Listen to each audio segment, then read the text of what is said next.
Não. Todo mundo está cansado, eu imagino. Eu vou procurar ser breve, num tema que talvez seja menos filosófico, menos abstrato do que muito do que se falou até agora.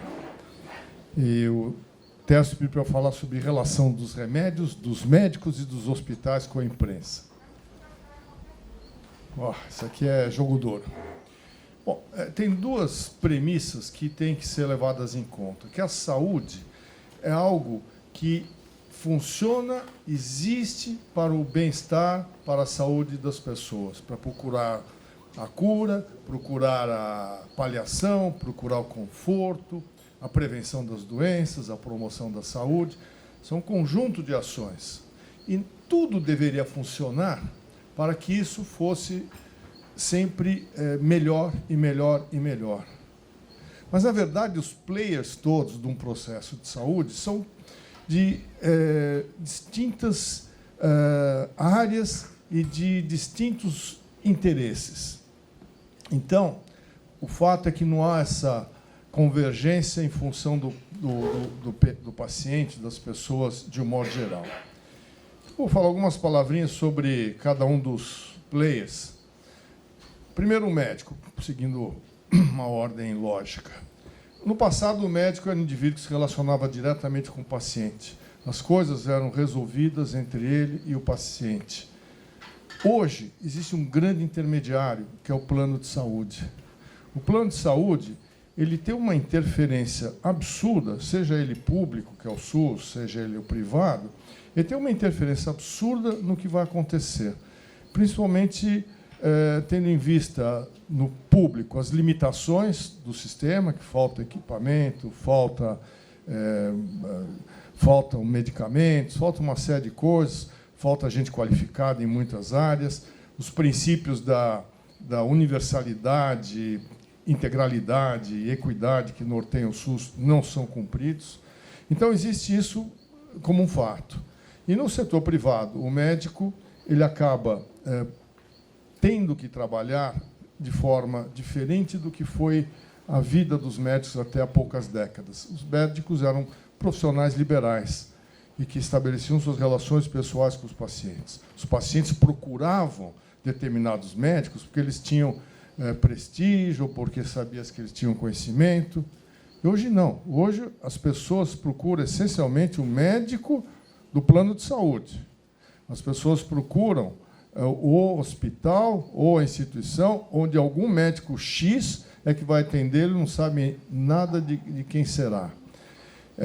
E até um comentário paralelo, lá no Sírio-Libanês, o maior número de processos de responsabilidade civil são de pacientes atendidos no pronto atendimento, porque são pacientes que são atendidos sem saber quem é o médico. Não existia uma relação prévia estabelecida. Então, muitas vezes, uma palavra maldita, uma desatenção pequena, gera conflitos enormes. E daí os processos de responsabilidade civil. Então, isso reforça essa fala. E, dentro desse cenário dos médicos, agora existe um outro player importante, que são os hospitais. Os hospitais, até poucas décadas, eram locais onde as pessoas eram encaminhadas para receber algum tipo de tratamento. As coisas mudaram, os hospitais estão tendendo a ser, muitos deles, centros médicos, oferecendo tudo para os pacientes, e não mais só a internação. No hospital que eu trabalhava em Nova York, por exemplo, no Memorial Sloan Kettering, quando eu estive lá, bons tempos atrás, eram 800 leitos. A área construída triplicou, e o número de leitos caiu para 500. Por quê? Porque está se aprendendo a fazer coisas de rápida resolução, cirurgias laparoscópicas, tratamentos intervencionistas por imagens e assim por diante, né? Então, os hospitais eles têm hoje uma outra conotação. Por outro lado, eles dependem mais do que nunca da fonte pagadora. Então, se for hospital ligado ao SUS, está perdido, seja ele público ou filantrópico, porque o SUS não cobre, em média, 30%, 40% dos gastos do custo do atendimento que é oferecido para quase tudo. Então, se nós formos olhar aí os hospitais públicos, estão todos sofrendo. O Hospital São Paulo, por exemplo, né, que é da Escola Paulista de Medicina, está fechado um pedação. Eles não têm material para fazer cirurgia. As Santas Casas, está aí o Nico para me confirmar, as Santas Casas estão sofrendo no Brasil inteiro porque elas não conseguem, muitas vezes são a única instituição em cidades menores que podem promover atendimento e cada vez que fazem um bem, levam um mal, que é gastar o dinheiro próprio, né? Então, as Santas Casas, de um modo geral, elas são deficitárias. Porque fazem tudo errado? Não, porque se paga menos do que se custa, né? Então, esse é um cenário dos hospitais. Aí entra os planos de saúde. Os planos de saúde, todo mundo pensa, acho que o Nico até pode falar melhor que eu, mas todo mundo pensa que são planos que dão uma montanha de dinheiro, alta margem de lucratividade, mas não é bem assim. Por quê? Porque a inflação na área da saúde tem sido, nos últimos 20 anos, pelo menos, sempre maior do que a inflação do país. Então, quando tem que haver esses reajustes, acho que a maioria das pessoas aqui tem planos, fala, porra, de novo aumentar. Eu não estou defendendo os aumentos dos planos de saúde, mas tentando justificar uma situação. Se eles têm que se rever a maneira de trabalhar, é outra história. Mas o que fazem os planos? Eles procuram, hoje, diminuir sinistralidade. Então, pela primeira vez, alguns planos oferecem programas de prevenção, de promoção de saúde. Por quê? Porque isso é mais barato. É preferível você deixar um indivíduo não ter um diabetes andando do que depois ter que tratar dos problemas de diabetes, que são desde drogas mais caras até amputação de uma perna, enfim, cegueira, a coisa fica cara para dar diabetes. Se for da hipertensão arterial, vale o mesmo raciocínio. Depois de anos sem tratar direito, a pessoa pode ter uma hemorragia cerebral e aí ficar inválida, e aí ele não trabalha, o parente não trabalha. Então, são sempre situações que os planos de saúde hoje começaram a prestar atenção. Mas também eles cerceiam o atendimento. Todo mundo aqui já deve ter passado por uma situação estúpida de estar em algum lugar sendo atendido e falar assim, o plano não liberou, né? Às vezes não liberou a internação, às vezes não liberou um determinado exame. Eu já vivi situações como essa. Uma vez um paciente, eu estava na sala de cirurgia, uma diverticulite complicada, eu recebo um telefonema do plano de saúde dizendo que não iam autorizar. Eu peguei o telefone, a auditora falou, nós não vamos autorizar, não há indicação de cirurgia. Bom, ele mexeu com meus brios, né? Eu falei, o que você falou? Não há indicação. Me conta a história.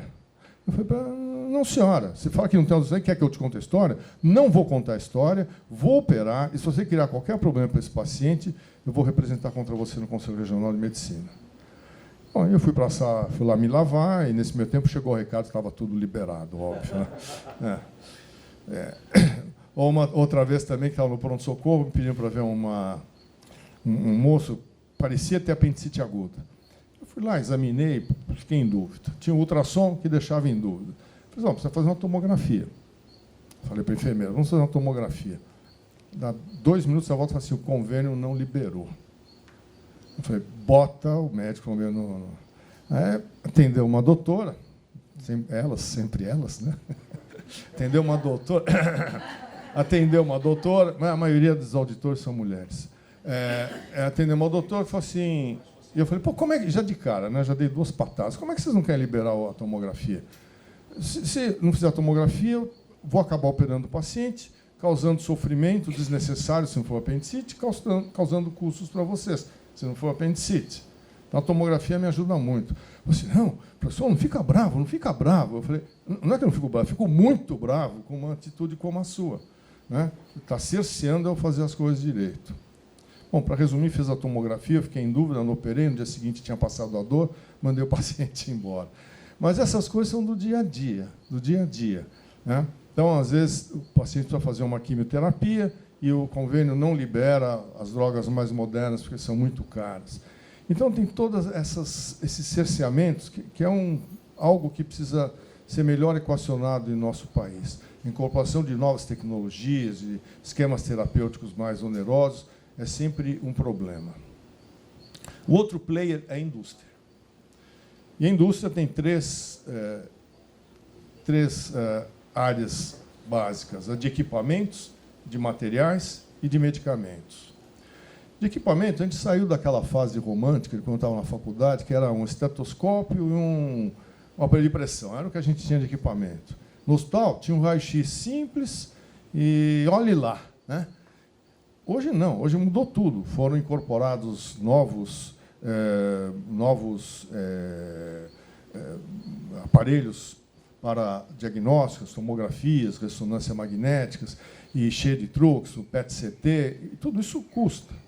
Né? Angiotomografias, cinecoronariografia, tudo isso aqui custa.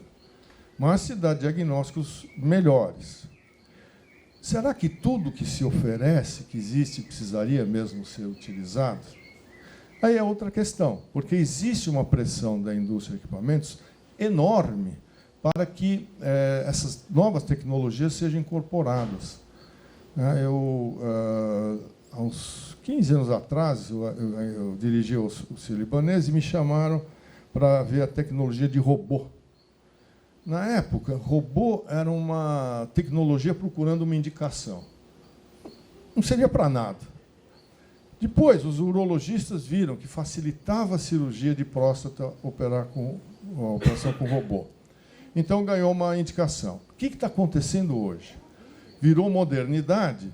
Todo garotão aí que bota no... sou especialista em cirurgia digestiva e em cirurgia robótica.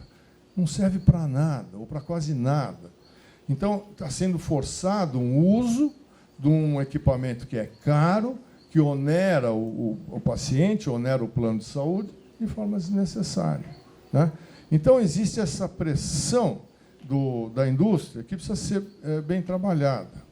Assim como da indústria de materiais. Então, sob a égide da segurança, começaram a usar seringas com agulhas descartáveis cobertas, que, claro, custam mais caro, né? Aventais cirúrgicos descartáveis, claro, custa mais caro que esterilizar.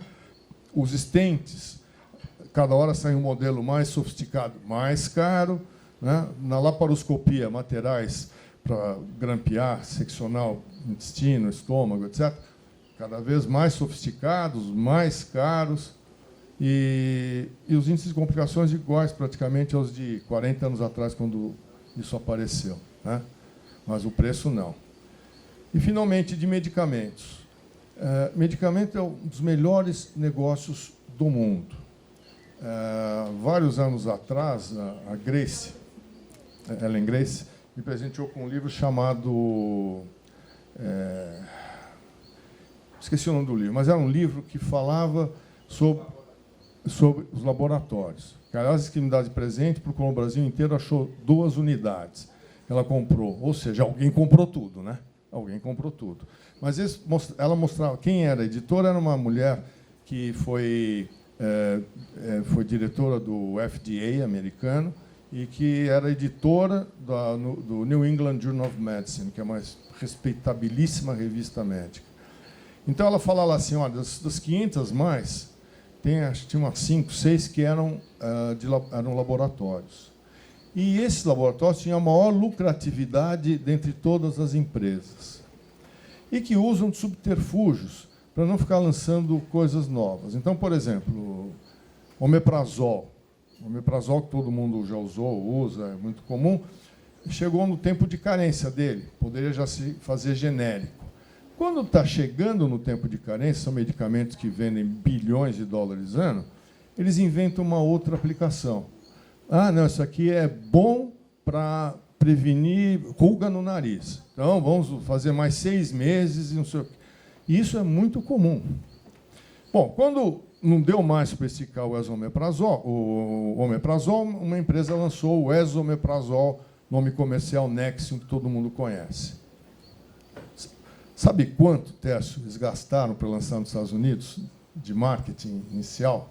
500 milhões de dólares. 500 milhões de dólares. Negócio pequenininho, né? Só nos Estados Unidos. Agora nós estamos na época dos imunomoduladores, são substâncias fantásticas para algumas situações. Por exemplo, tem um deles, que é usado em melanoma, que pessoas que estariam morrendo em meses estão curadas. Tem gente que usou isso aqui há 10 anos, 15 anos, e está aí, viva, sem sinal de doença. Então, são medicamentos incríveis, né? Agora, e caros. E tem outros que são incríveis, caros, mas o ganho que o paciente tem em cima do uso desses medicamentos é muito pequeno. São usados basicamente para câncer, né? E existem também aqueles que são usados para doenças raras. Nessa semana, saiu uma notícia que o Ministério da Saúde ia pagar para uma determinada doença rara de criança, iriam pagar 300 doses. Cada dose custa R$500 mil, uma coisa assim. O Ministério não tem dinheiro para isso. Não tem. E estima-se que no Brasil exista um número maior de 1.000 pacientes. E os outros 700, como ficam? E a vacina para hepatite C? O Brasil tem 1 milhão tem um medicamento para hepatite C que é fantástico, custa caro. O Brasil tem 1 milhão de indivíduos infectados. Como é que fica? Vão dar para 30 mil só? Que foi o que andou acontecendo. Então, são situações extremamente angustiantes. Existe uma outra agora que o tratamento, eu esqueci o nome da doença, é uma dose única, $2,5 milhões. Eu sou por causa de uma família que os 2 filhos gêmeos têm o mesmo problema. E $5 milhões eles não têm. Então, é aquela coisa, né? Merece cuidar da vida do indivíduo, merece. Mas, cadê os recursos? E mesmo se for recursos públicos, o que mais você pode fazer com esses $5 milhões? A escolha de Sófia, o tempo todo, né? Aliás, eu lembro uma vez, quando na época eu era secretário de saúde, recebi uma carta de uma pediatra da periferia da cidade de São Paulo, dizendo que tinham chegado 3 crianças graves ao mesmo tempo. Então, ela escolheu a criança que lhe parecia mais grave para atender, que tinha maior risco de vida. Começou a atendê-la, o pai de uma outra era um investigador de polícia, puxou o revólver, botou na cabeça dela e falou: não, primeiro a minha filha. Né? Ela parou tudo, foi fazer um BO e voltou. Depois mandou uma carta para mim, dizendo assim: olha, eu não me recuso a atender, mas desse jeito não dá, né? Agora, são situações dificílimas e do dia a dia. Basta ligar. Se você for ver as notícias, vou comentar daqui a pouco, quase toda notícia só de desgraça, não tem notícia de coisas boas, percentualmente falando, é muito menor o pacote. Bom, nesse cenário todo está o senhor paciente, né? Que é a razão de ser de tudo que se faz com saúde. Para curá-lo, para paliá-lo, para confortá-lo, para fazer prevenção de doenças, para promover a saúde, coisa que hoje até está se entendendo melhor, não porque faz bem para o doente, mas porque custa menos para quem paga as contas, né? E agora, o paciente ele tem que acreditar no que lhe dizem. Tem que acreditar no médico. Ele pode não acreditar no médico, é um direito dele. E pode ouvir outras opiniões. Mas, às vezes, sempre o indivíduo que tem atendimento em situação mais simples não questiona. Ele acha que o médico falou, está falado, o que é um erro, né?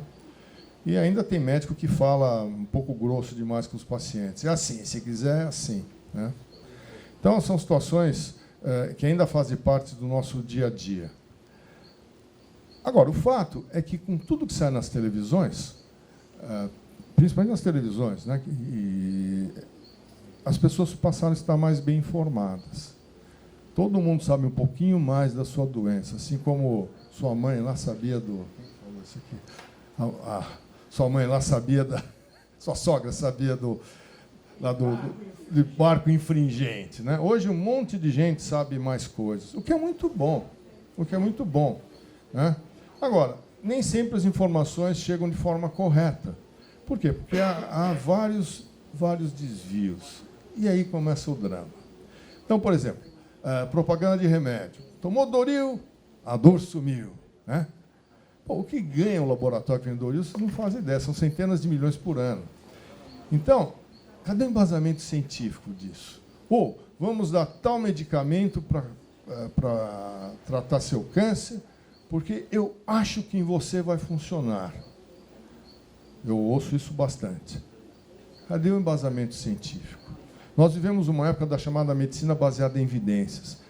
tudo que se faz tem que ter um racional científico por trás. Se não tiver, tem que ficar muito claro que não tem. Algumas coisas a gente faz sem ter os dados fortes, mas isso tem que ser dito para o paciente, né? Agora, graças, às vezes, a propagandas enganosas, as pessoas acreditam em tudo, né? Está cheio de remédios, de coisas que curam, etc., que frutos de propaganda enganosa. Um dia eu caí na besteira de ver numa revista uma propaganda enganosa, encaminhei para o Conselho Regional de Medicina, recortei a folha, mandei com uma cartinha e falei, olha, encontrei isso em tal revista. Isso é propaganda enganosa, é uma coisa da minha área digestiva. Aí, resumo da ópera, fui ter que depor lá no CRM, tive que depor na delegacia de polícia, tive que anunciar que eu falei, meu Deus do céu, nunca mais farei isso na minha vida, me deu tanto trabalho, né? E era nitidamente uma coisa enganosa. Bom, então, os remédios, eles estão entrando no mercado, mas precisaria não só falar assim, está liberado ou não está liberado. Tem que pesar. Quando está na lista do SUS, tem que pesar qual o benefício que vai causar para o paciente, né? E não se criar também as falsas expectativas. Não, existe remédio, mas você está fora, hein? Então, são situações do dia a dia. Os hospitais, os públicos, rezam para ter menos pacientes, porque não conseguem dar conta. Hoje existe, inclusive no estado de São Paulo, um plantão controlador. Então, a pessoa tem um tumor, vai lá para o ICESP, entra na fila. E não tem jeito. Se for a fila, o Ministério Público vai lá e cria problemas para quem está no comando do hospital. Eu um dia mandei uma menina de 26 anos com tumor ginecológico. Falei, eu sou professor lá, tenho acesso. Falei com o chefe da ginecologia oncológica. Falei, olha, bota essa menina na frente, porque agora ainda dá para curá-la, né? Aí, depois de uns dias, ele me ligou e falou assim, não deu jeito, ela tem que entrar na fila, tem 120 e tantas na frente dela. Por que você faz? Dá vontade de matar, né, quem está na fila. Dá vontade de ir lá e falsificar o número da fila, né? Mas os hospitais estão procurando clientela, os que têm plano de saúde. E os planos de saúde asfixiando os hospitais. Então, nós estamos vivendo hoje uma situação onde plano de saúde asfixia médico e hospital asfixia o médico, quem paga a conta é o paciente, que nem sempre tem aquilo que precisa, né? Então, os médicos estão percebendo aí que está acontecendo uma importante mudança do perfil profissional, que ele passa a ser mais um peão de um mercado de trabalho. E, o que é muito dramático, principalmente agora com esse número absurdo de faculdades de medicina que foram autorizadas, nós passamos, nos últimos 10 anos, de 200 para 350 faculdades autorizadas. Estávamos com 45 mil alunos ano de medicina até uns 10 anos atrás, estaremos com 180 mil daqui a 5 anos. Então, nós vamos estar formando, em 20, 30 anos, 1 milhão de médicos que temos no mercado de trabalho. Então, aí, se o cara for esperto, ele vai arrumar um Uber legal para guiar, porque como médico não vai achar emprego, né? Copiando a Argentina. Então, fora tudo isso, o médico ele também acaba não tendo a chance de ter mentores, de aprender ética. Então, o comportamento dele nem sempre é ético, apesar de ter tudo escrito lá no Código de Ética. Eu fui ler para essa semana, rever o que tinha lá no Código de Ética, é pouca coisa, mas é muito objetivo. Eu duvido que dos formandos, 5% tenha lido isso, né? E muda radicalmente a maneira de encarar o dia a dia dele como médico. Bom, o que esperar da imprensa? A imprensa tem acesso a tudo isso. Tudo isso. E pode ter acesso de formas objetivas, com o apoio de quem mexe, ou pode ter de forma enviesada. Se a gente lembrar que Hipócrates, que é o pai da medicina, no século IV a.C., ele pregava numa ilha desse tamanho, ilha de Kos, e de lá saíram os ensinamentos dele. Nós todos. Olha, está sem som. Está sem áudio. É que o Joaquim falou muito antes de mim.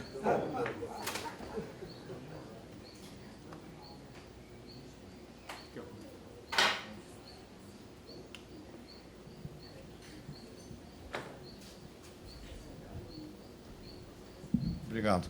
Eu estou terminando. Hipócrates, numa ilha pequena, ilha de Kos, ensinou tudo que os médicos aprenderam de aspectos éticos desde o começo.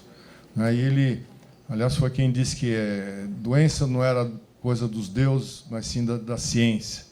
Porque antes dele, os sacerdotes, os religiosos, de um modo geral, charlatões, chamavam para si o tratamento das doenças, porque isso lhes dava poder sobre as pessoas. Hipócrates quebrou com isso, né? E o que ele teve de comunicação? Qual foi a maneira do que ele falou lá e para o mundo inteiro? Os discípulos que iam visitá-lo e saindo de lá repetindo o que tinham aprendido. Hoje é tudo diferente. Hoje é tudo diferente. Alguém dá um estalo aqui, já está nas redes sociais, todo mundo já viu, um monte de gente.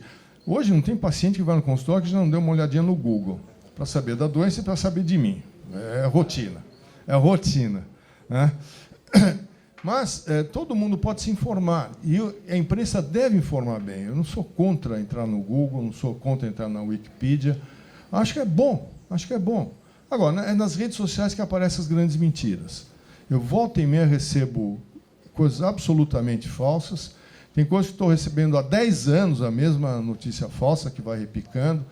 Então, eu acho que as redes sociais elas são sede de fake news sem parar, sem parar, sem parar. Os jornais, eles fazem ainda boas matérias, mas às vezes também exageram. O médico está entusiasmado, passa o entusiasmo dele com um determinado método para o repórter, e, de repente, vira uma matéria de uma página inteira que não merecia mais que um pequeno comentário, né? E, às vezes, a pressão que a imprensa acaba criando. Todo mundo lembra da pílula do câncer, né?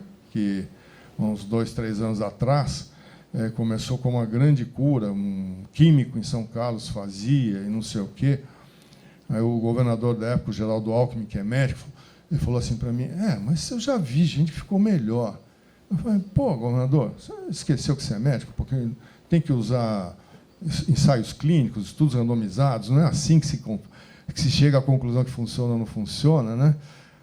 Bom, só para resumir, foi feito um grande estudo que custou um bom dinheiro para provar que não servia para nada. Coisa que a gente já sabia de antemão pela história da tal da pílula, mas tinha que ser provada. A opinião pública pressionou e tinha que ser feito o mesmo estudo. E foi feito e mostrou que não servia para nada, né? Existem os repórteres também, os jornalistas, que mostram tendenciosidade para algumas situações, talvez com interesses secundários. Às vezes eu vejo matérias esquisitas, ou para proveito próprio, para ganhar espaço, porque deu um furo, porque mostrou não sei o quê, porque bateu no Adib Jatene. Adib Jatene foi um cara assim, que pouca gente podia contestar. Depois que deixou o governo, se aposentou tal, na faculdade, sai uma matéria na Veja, 2 páginas, que ele recebeu honorários por fora, né? Sem recibo. Eu duvido, o cara muito bem postado, com os seus rígidos conceitos, bolso cheio, não precisa fazer rolo para ganhar 5 contos a mais, né? Mas, se ele não fosse um cara com um nome tão forte como ele era, como ele tinha, estava extremamente machucado, né?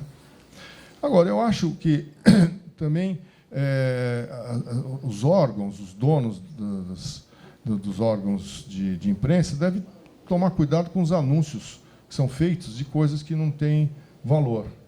E isso a gente vê bastante, Uma área onde tem bastante disso, dermatologia cosmética. Aí você vai ver, usou a máquina tal, não sei o quê, olha, muda a pele, melhora da água para o vinho. Aí a gente entra num site chamado PubMed, que tem todas as revistas importantes indexadas. Aí você vai procurar aquela máquina, não tem um artigo científico. Cadê a comprovação científica de que isso funciona? Não, mas é ótimo, minha amiga fez, minha prima fez, minha sobrinha fez, e é assim que as coisas vão. Isso é difícil também. E eu finalizo que também cabe à imprensa denunciar coisas que estão erradas, e tem que denunciar, isso já foi falado aqui em outras situações, é a maneira de se cutucar o sistema e que tem que ser cutucado, senão não reage. E, até com esse espírito, exercer um papel fiscalizador.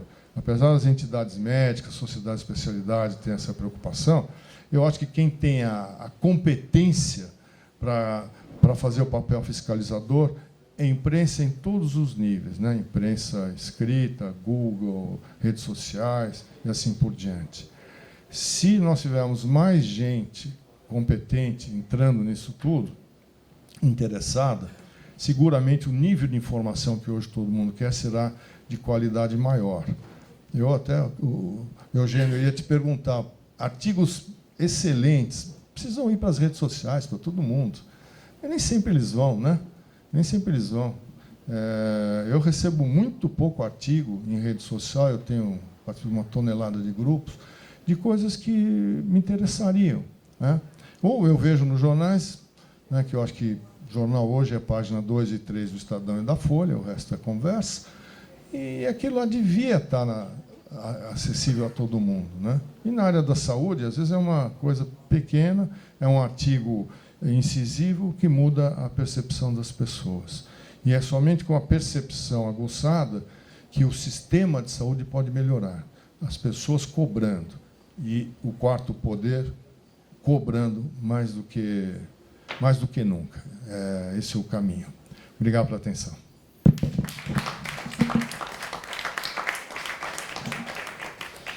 Bom, essa parte da tarde, o título geral é Testemunhos.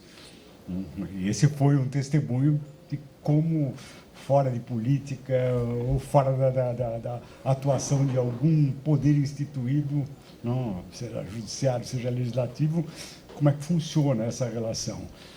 A gente observa um dos problemas talvez fundamentais em todas essas situações, não, é uma questão de natureza linguística, não? Que é o grande problema da tradução. Como é que você traduz? E qual é a confiança que você tem em tradução? Aí o problema da formação do juiz, mas também a formação de quem ouve e quem é que faz essa mediação em termos de tradução. Esse é um problema sério em termos de linguagem e vai se tornando cada vez mais sério na medida em que aquela linguagem muito especial não encontra mediadores. E daí dá problemas como esse. A questão da tradução é uma das questões mais graves que existe. Existe também para a decisão judicial.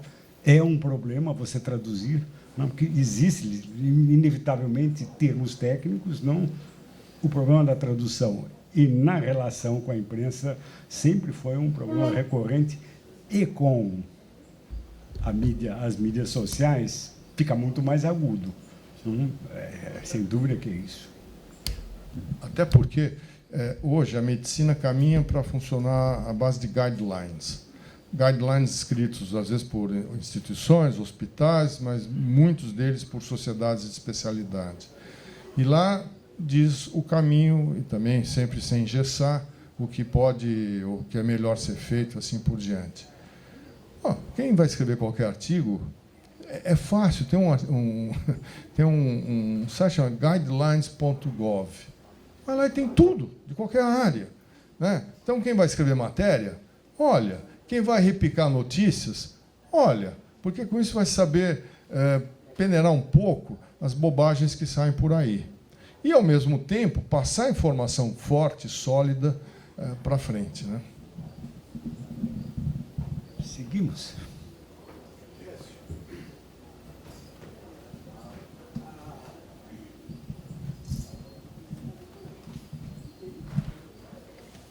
Paulo Kutaiti disse que Hipócrates tinha como meio de comunicação eficiente os seus alunos, seus seguidores. Eu gostaria de fazer um adendo. Tem outro tipo de personagem que pode trazer a comunicação, que é o paciente, que é o meu caso. O paciente hipocondríaco, que é o meu caso. Alguns de vocês já souberam que São Paulo abriu meu coração, faz recentemente. De modo que eu não... Qualquer esquina, qualquer guarda de trânsito, membros da ABL, eu pergunto, vocês conhecem o Sírio-Libanês? Vocês conhecem o Raul Gutaid? Deviam conhecer.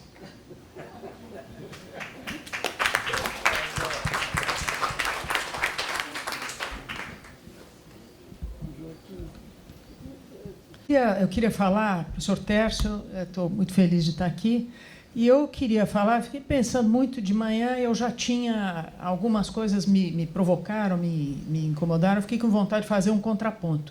E à tarde, e depois dessa fala também. Então, é um contraponto mesmo, na linha da seguinte coisa, a gente tende a ficar um pouco pessimista, a questão das instituições funcionam ou não funcionam, mas eu queria jogar a luz sobre o aspecto do...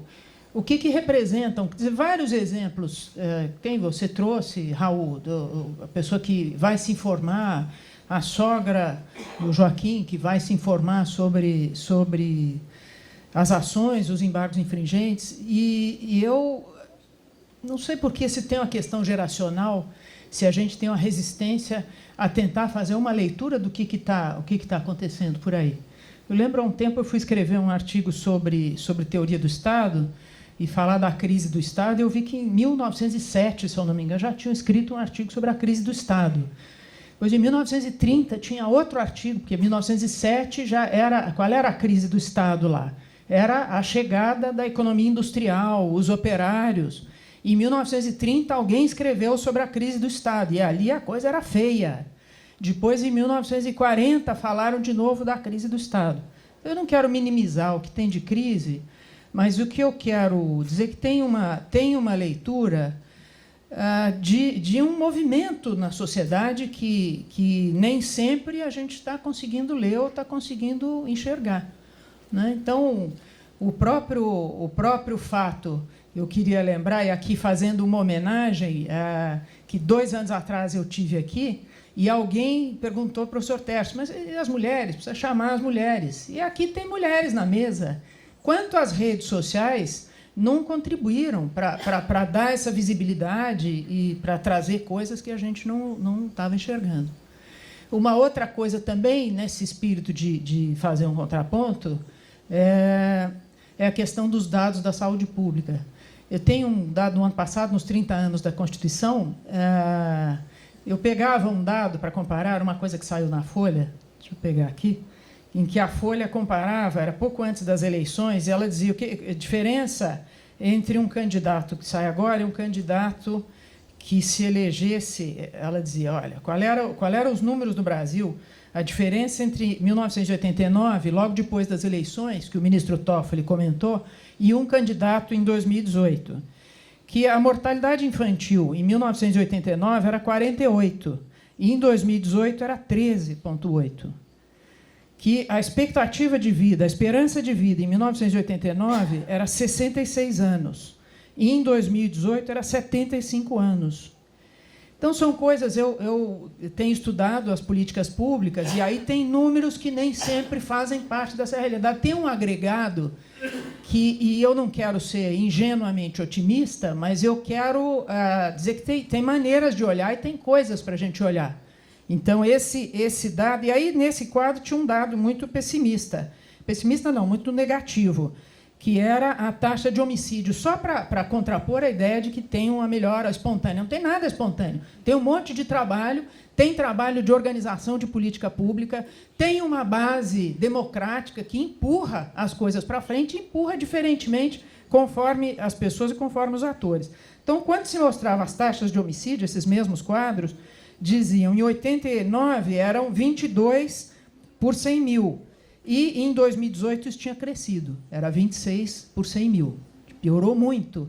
Agora, apesar de tudo isso, e apesar do momento muito difícil que a gente vive no país para esse assunto, o pacote do Moro, a matéria do armamento, o armamentismo, caiu quase todo na Câmara. E tinha todas as razões para a gente temer que ele não caísse, que o Brasil se armasse e fosse muito mais acirrado. Não foi espontâneo, teve muito trabalho parlamentar para derrubar, mas tem uma opinião pública que está aí a despeito daquilo que a gente acha e que resiste, que não acredita. Sabe, o Eduardo Bolsonaro ia ser o nosso embaixador nos Estados Unidos. Quem foi que tirou ele de lá? Quem foi que evitou? Então, tem uma circulação de notícias que é ou graças a redes sociais, graças aos jornais que pautaram bem o assunto, mas eu acho que a gente não pode ser inteiramente pessimista, porque tem uma juventude, tem gente chegando, tem uma sociedade viva aí. Não é? Eu acho que a gente tem uma tendência de fazer um olhar geracional, porque o mundo não é mais o nosso, da nossa geração. A gente talvez não esteja sabendo ler, mas tem muita coisa acontecendo aí. E, para terminar, eu acho, para mim, um fato que eu gosto muito, em relação até dialogando com o Eugênio, é o que aconteceu com o Mark Zuckerberg. Porque ele estava com um projeto de lançar uma moeda mundial, a Libra. E ele está tendo muita dificuldade de lançar. A última vez que ele foi num comitê na Câmara dos Estados Unidos, ele foi quase chamado de mentiroso. Ele ouviu o seguinte: olha, como é que nós vamos acreditar em você? Nós vamos acreditar nessa moeda que você está fazendo depois de... Você já vazou dados, você já fez 1001. E ele não conseguiu aprovar. Então, eu acho que essa ideia de pensar nas estratégias, entender o que tem de novidade, o que está dando certo, é uma coisa importante para a gente ter em mente. É isso. Muito obrigado.